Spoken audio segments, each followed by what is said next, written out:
Hi, everyone. As promised, I am here to show you how you might incorporate the power of choice as you help students evidence their brilliance in an online environment. So, your classroom might be a different number of students, or you might have small breakout rooms or different ways of doing things. So, take this as a starting point of one way to do this, and I would love to hear how you all are taking this idea up if you're doing something different. Okay, so this is the finished product, and I will show you how I made it in a second. But basically, what you would have is you would have your students, they would have little bubbles, and they can customize them with their initials.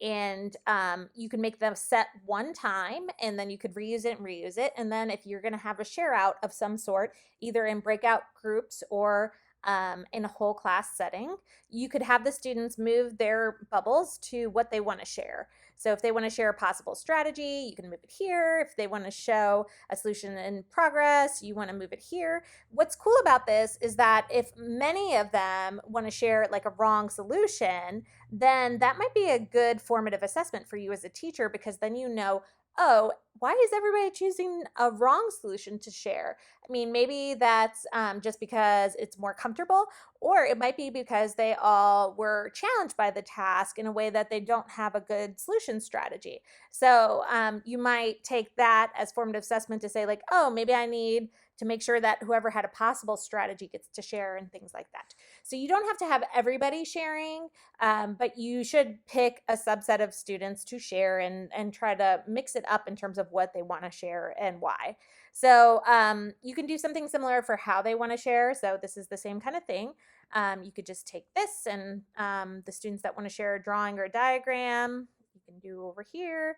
You can remake these however you want. I'll show you how in a second, like I said, but you could start with people who wanted to share a diagram and then move on to orally or writing, etc.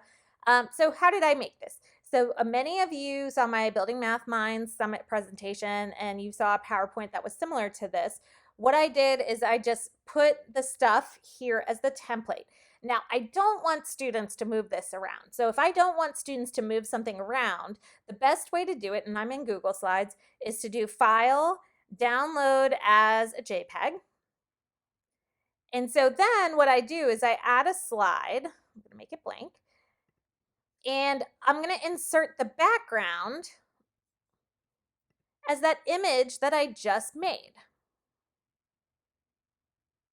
Okay, so now the students can't actually move this around. It's a background, which is great because I don't necessarily want them to move that part around. I just want them to move their bubbles around. Now, for the bubbles, what I did is I just made one, and then I made as many copies as I needed, just Control C and then paste.